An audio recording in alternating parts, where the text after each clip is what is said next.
para el Cambio, compartiendo ahora con el hermano Jacinto Ascensión los comentarios de los hechos que son noticias en el día a día. Hemos visto el tema recurrente y frecuente de los atracos, el problema de la inseguridad ciudadana. Ahora surge una figura nueva, los atracos express. Son como atracos rápidos que se llevan a una persona y lo ponen a sacar dinero de los bancos y sueltan a la persona por ahí. El director de la policía o el jefe de la policía dice que no, que eso es más bulla que otra cosa, que eso no es realmente unos hechos sistemáticos y que la respuesta que ha dado la policía en lo que se conoce con los últimos días, el secuestro de 3 jóvenes, que esa respuesta rápida da una demostración de que esto es que son hechos aislados, que no es una industria como tal. Sin embargo, aquí, donde está esta planta televisora, a una joven que tiene un negocio, una emprendedora, se la llevaron, la secuestraron de manera express así y son hechos muy frecuentes. Lo que pasa es que la gente no denuncia lo que le ocurre por temor a represalia y todo eso. Pero eso causa una situación psicológica en la persona que es afectada o que es víctima de un atraco o de un acto de violencia terrible. Uno no sabe qué es lo que va a hacer en este país de Dios con la violencia que estamos viviendo, con la inseguridad ciudadana, con este afán desmedido de jóvenes que quieren dinero. Yo pienso que por lo que ven en los políticos, en los empresarios, que son, bueno, no quiero meter al hermano Jacinto en estas cosas, pero iba a decir una palabra fuerte como si yo estuviera en Dajabón. Iba a decir que son una especie de atracadores con saco y corbata o con cierto poder, pero aquí yo no debo decir estas cosas. Me voy a Dajabón para ver si la puedo decir por allá. Don Jacinto, saludos. ¿Cómo va la vida? Sí, saludos, don Alfonso. Muy buenos días para los amigos televidentes que siempre siguen este espacio Voz para el Cambio. Y qué pena que uno tenga que estar cada día como recargando sobre la misma temática, los temas, las preocupaciones, y sobre todo también eso llena a uno de impotencia. Impotencia porque un país, una sociedad que tiene que tener instituciones que funcionen. Entonces uno que ve como que ninguna están haciendo el trabajo.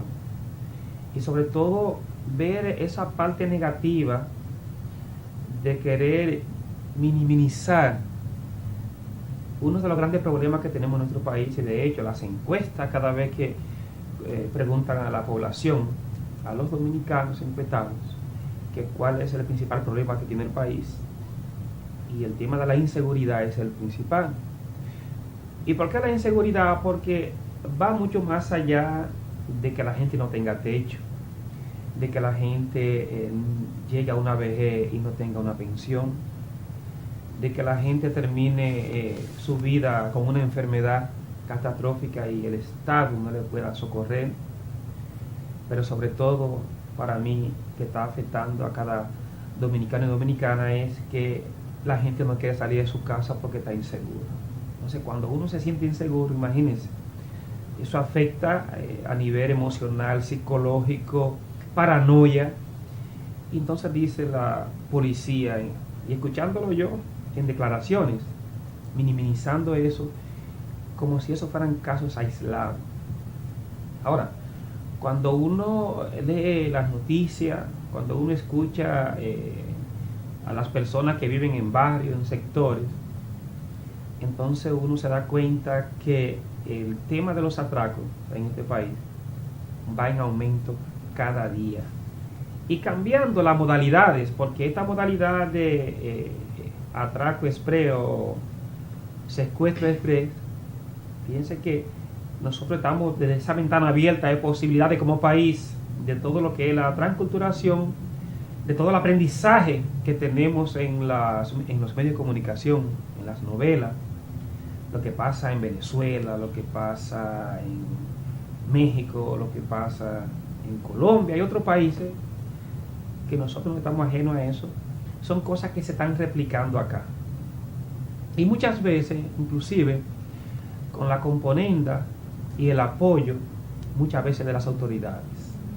Las autoridades, por un lado, en este caso la justicia, que no juega su rol a la hora de que una persona de esta comete un delito. Si no es condenado porque ya el juez cobró a tiempo y dejó ese delincuente en la calle, entonces tenemos a los fiscales que hacen instrumentación, que al final termine el juez que negando esas pruebas, porque a veces se presentan así para que eso pueda caer. Y luego tenemos un grupo de abogados también que se prestan para movilizar en el tema de la corrupción y pagar. Y luego esos delincuentes que muchas veces hasta son condenados 5, 10 años, a los 8 meses, al año, a los 2 años, ustedes ven que andan en las calles. Entonces veo que ni siquiera los medios de comunicación se preguntan qué juez fue que hizo esa descarga, qué pasó ahí para que una persona condenada a 10 años ya esté antes de un año fuera. Y ahí es que se da ese abanico de posibilidades. Y sin embargo nosotros, los que estamos en este momento en política, porque es un país que le encanta la política, es un país que todo el mundo está afiliado, simpatiza en un partido, es un país que no vemos la parte objetiva de ver la problemática social y amplia y sobre todo cómo podemos solucionarla, sino esperando que los morados que están ahora en el poder fracasen, bajen nuevamente y salgan del poder para que el rojo o el blanco o el otro suba al poder. ¿Y para qué? Con muchas promesas antes de subir al poder y luego cuando están en el poder se convierten en más de lo mismo. ¿Por qué? Porque los políticos que no están en el poder en este momento no son diferentes a los que están en el poder. ¿Por qué? Porque ya nosotros lo hemos visto gobernando, lo hemos visto en el poder. ¿Qué hicieron los reformistas que duraron tantos años controlando este país? Nada, hacerlo más pobre. ¿Qué hicieron los blancos? Que se le dio la oportunidad, fíjense, con el profesor Juan Bosch, del 61 y el 62, y fíjense cómo terminó. Luego Balaguer, Jorge en Blanco, Guzmán, un presidente también que trajo al país esperanza. Y nada, vuelve Balaguer y ahora 20 años con el PLD. Entonces, ¿qué hablamos? Nosotros que tenemos prácticamente la mitad de un siglo envuelto en cada uno de estos problemas fundamentales que afectan al país y no están resueltos. Entonces, fíjense cómo nosotros vamos arrastrando esta problemática y cada día más, en el caso de la delincuencia, en el caso de la corrupción, vienen con un máster, una especialidad de cómo cometer fechoría, ya sea la delincuencia común, ya sea la delincuencia desde el Estado, desde el gobierno, ya sea la delincuencia desde los empresarios, la parte privada. Entonces, ¿qué te dice eso? ¿Y qué nos dice don Alfonso? Que nosotros como sociedad tenemos que cuestionarnos. Así que no importa de si vengo del sur o del norte y soy blanco o negro, si soy de una iglesia o de otra. Estamos hablando que es una problemática que la llevamos sobre los hombros como identidad, tanto cultural, yo le llamo así, algo que es sistémico y endémico en la cultura dominicana, el tema de la corrupción en toda su vertiente, y esa corrupción al final lleva a un estado de inseguridad en el país. Es un tema difícil, el tema de las modalidades del delito y cómo los que andan transitando por estas vías del delito andan buscando aprender esas nuevas modalidades. Sin embargo, las estadísticas mundiales establecen que quien escoge el camino del mal, del crimen, lo más que puede durar en eso son 12 años. Son las estadísticas mundiales. El que coge el camino malo sabe que va a fracasar. Y dentro de esa modalidad incluso ha estado en el país gente o jóvenes o personas que se visten de policía o de militar, de autoridad, para salir a atracar. Es una señal, además, es un delito por sí mismo, pero es una señal también de que guardias y policías, pero sobre todo los policías, andan en ese camino. Hay que recordar lo que dijo Jenny Berenice, que de 5 casos de bandas y de atracadores, en 4 de ellos participaban gente de uniforme, sobre todo policías. Los que están en la policía lo quieren negar, pero la vida es esa. Los hechos están ahí. Entonces, hay tantas modalidades para escoger el camino del crimen, del delito, que tiene a la sociedad sin paz. uno dice aquí, y yo siempre lo digo, que la República Dominicana, nuestras casas son cárceles. Nosotros hemos estado construyendo nuestra propia cárcel buscando seguridad, porque en nuestra cárcel estamos un poquito más seguros que en la calle. Y cuando en un país no se pueda circular por las calles, la vida es un tanto imposible. ¿Y qué sentido tiene la vida con ese tanto imposible? No se puede vivir en esta sociedad, porque a los que dirigen las cosas públicas, los que deben garantizar el orden, la seguridad, se han hecho lo de la vista gorda para seguir el camino de la corrupción, porque una cosa nos lleva a la otra. Una cosa nos lleva a la otra. Entonces yo no sé dónde Jacinto ve la esperanza, que yo no la veo. Bueno, don Alfonso, la esperanza, decían en mi campo, era verde, se la comió un burro. Anda para el diablo. Era verde, se la comió un burro.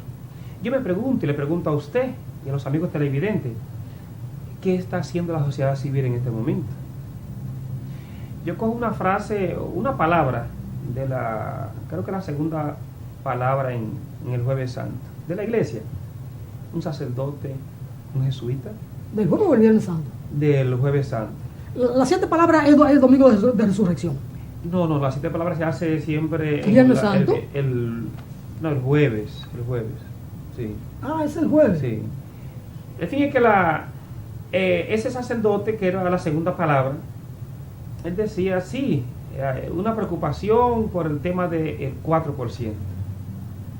Pero, ¿y qué están haciendo con el 96% del presupuesto? Entonces fíjense cómo nosotros nos metemos ahí. Y eso para la sociedad civil.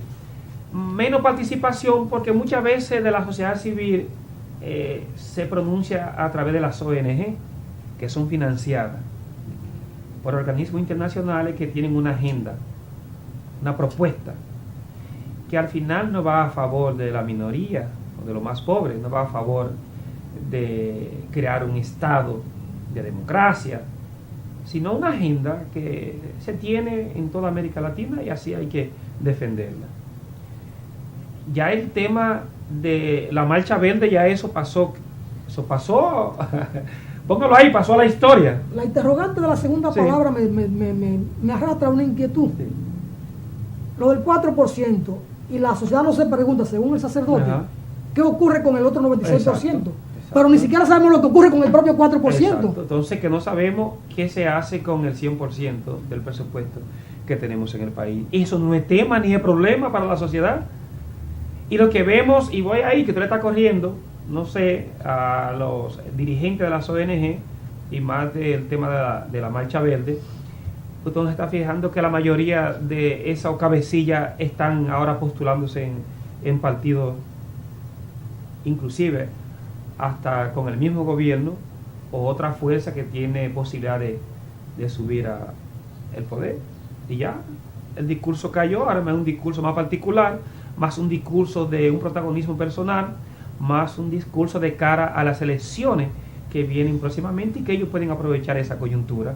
Pero ya se fue el 4%, comunidad de participación, de sectores que están inconformes, de gran parte de la población que le duele este país y que se pronunciaron para realmente mandarle un mensaje a la sociedad, un mensaje al gobierno de que no estamos de acuerdo con la política pública que se está implementando en este país. Entonces, si yo me pregunto, la esperanza, si era verde, se la comió un burro, porque la misma sociedad civil realmente no está unida, no está articulada, sino que cada uno también va defendiendo sus intereses a partir de qué me conviene y qué no, inclusive hasta las iglesias en este país, tanto católicas como evangélicas, también están divididas. Voy con el otro, ahí están los discursos, el otro dice que eso es la voz de un fulano y no de la... Hasta ahí está la división. Entonces, yo me pregunto, ¿usted todavía con todo eso ve alguna esperanza en esta sociedad de que lo podemos lograr un cambio? Un cambio, y cuando digo cambio es a corto plazo. A corto plazo. No a 20 años y 30 o 40. A corto plazo, tal vez a 4 años, para no decir que mañana y en 6 meses, no.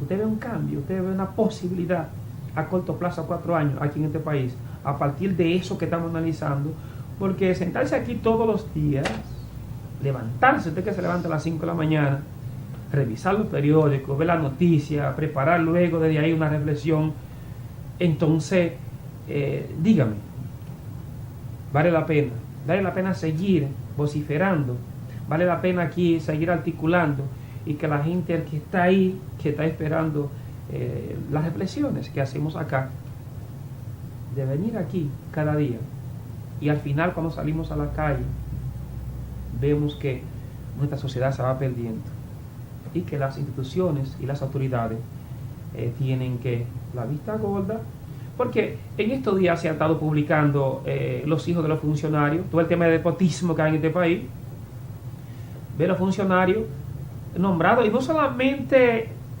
una estrategia que ellos utilizan, como son muy inteligentes, de ellos por cartera prestarse a los familiares.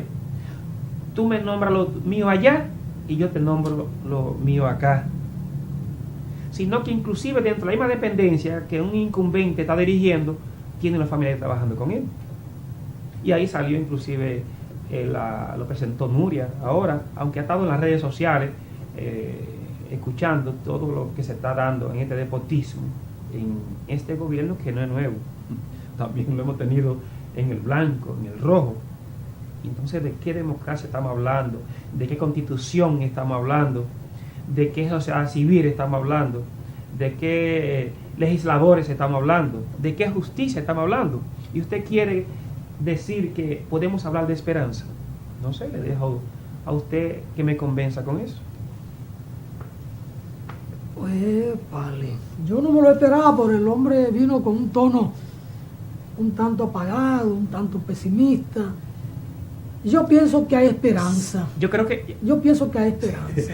Mire, yo voy a coger la palabra de un poeta. Él decía, yo no soy ni pesimista ni optimista, porque el pesimista hasta lo bueno lo ve malo y el optimista hasta lo malo lo ve bueno. Yo lo que soy, Alfonso, como dice el poeta, una persona realista. Eso es lo que usted escucha, una persona realista, porque esa es la realidad. Y si en la realidad tú no ves posibilidades que pueda transformar y cambiar, entonces tú no puedes inventar. Dígame, déme señales dónde están esas posibilidades para que seamos... Yo pienso que lo que estamos viviendo es parte de la naturaleza humana, lo primero. Lo segundo, que es propio de estos tiempos de crisis en el orden moral, en el orden ético. Y es una crisis en la humanidad, no es una crisis solo en la República Dominicana. Una expresión de esa crisis es lo que acontece en Estados Unidos, un país altamente desarrollado, la primera potencia del mundo, por lo menos en el orden militar, y sin embargo eligen a ese presidente. Un presidente que uno piensa, bueno, cualquier cosa, eligen a ese presidente que está ahí, a Donald Trump. Es reflejo de la crisis. Y uno busca lo que ha estado pasando en todos estos países y uno ve expresión de crisis. Ante una situación como la que está viviendo la humanidad, uno no puede cruzarse de brazos y mucho menos perder la esperanza. No hacer como una parte importante de los cristianos que todo a Dios se lo dejan. Y la propia palabra dice, haz tu parte que yo hago la mía. Yo estoy contigo, pero empuja tú también. No me dejes todos los problemas a mí solo. Entonces, hay que mantener la esperanza, la fe, pero hay que seguir dando la pelea. En la historia de la humanidad, en lo que tiene que ver con la lucha social, con la lucha política, con la lucha por la independencia, con la lucha por la libertad, en la historia, y así se ha demostrado, hay horas que valen por días, y hay días que valen por años, por décadas. Se van acumulando problemas, factores, pero no se acumulan solo. Se van acumulando porque hay hechos cotidianos que van ocurriendo, los malos y los buenos. Se acumulan los actos de perversidad de los políticos, de los empresarios, de los militares, pero al propio tiempo se acumulan las palabras, los ejemplos de los hombres que luchamos día a día, de los llamados, de acuerdo al poeta Bertolt Brecht, los indispensables. Entonces, ambas cosas se acumulan y llega un momento en que esas ideas se entrecruzan, van a chocar y va a salir la luz. Es decir, yo no es que sea optimista ni pesimista. Sí siento la necesidad y la responsabilidad de asumir la palabra encendida, necesaria, ecuánime, prudente en cada momento para ir contribuyendo a la siembra de la esperanza, para ir contribuyendo a la siembra de la ruptura, porque sé que en la historia de la humanidad hay días que valen por años, por décadas, y cuando uno menos espera, viene la ruptura necesaria, porque el ser humano y el propio planeta no se pueden hundir. Todo tiene un límite, todo tiene un término. Entonces yo no me voy a rendir, ni me van a rendir. Tendrán que silenciarme, y cuando me silencien a mí, otros tomarán la palabra y la bandera y seguirán en el camino de la lucha, en el camino de la resistencia. Entonces, yo pienso que vale la pena seguir luchando. Y que vale la pena seguirse levantando a las 5 de la mañana para seguir levantando la voz del pueblo, que es la voz de Dios. Sí, don Alfonso. Lo que también hay que decir que el sistema ha fracasado.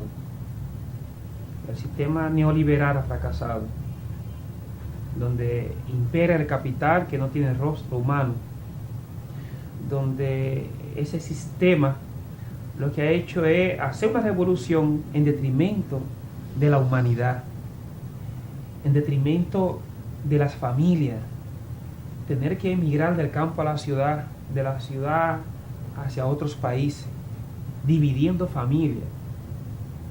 Luego que la gente se va para trabajar, viene convertido en un gañapo,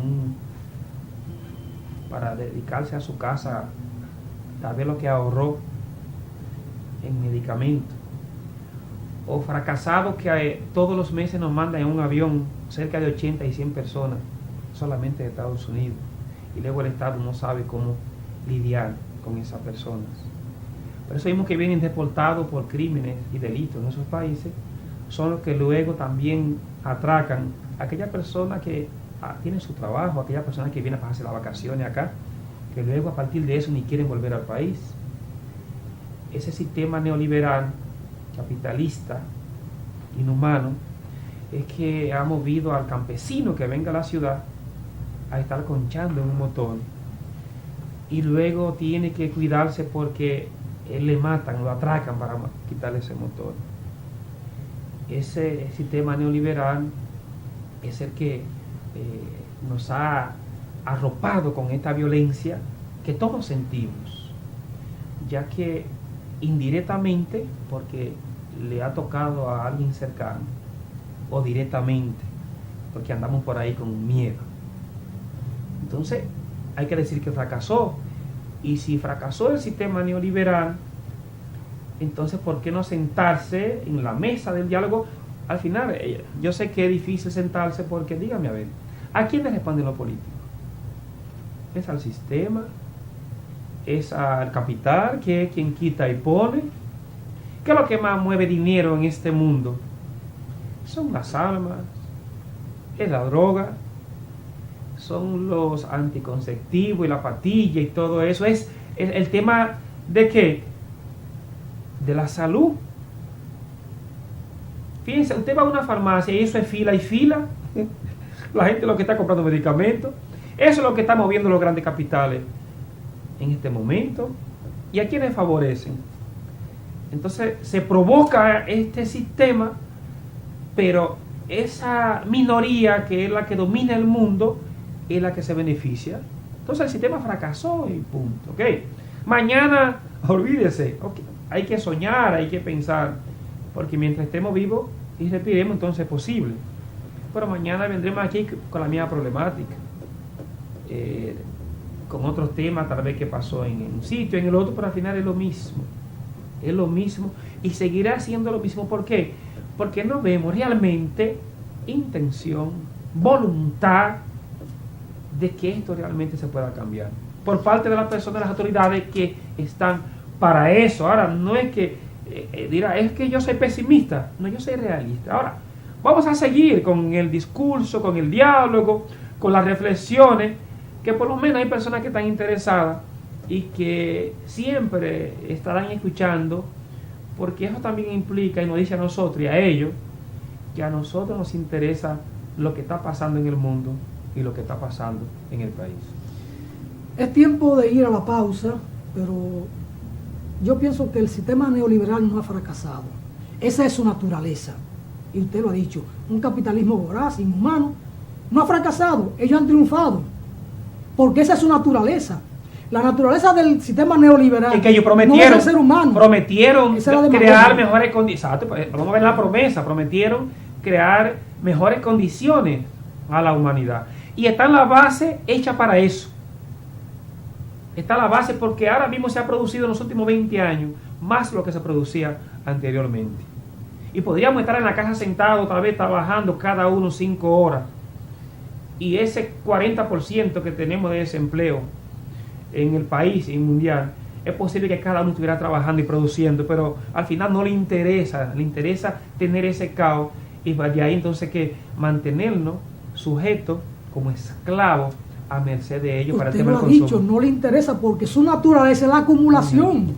La naturaleza del capitalismo no es resolver los problemas del ser humano, es otra, y los clásicos lo dijeron, el capitalismo chorrea sangre y lodo por doquier. Es tiempo de ir a la pausa. Es un tema interesante, es un tema apasionante. Qué interesante. Gracias, don Jacinto Ascensión, por estar con nosotros. Vamos arriba, señor director.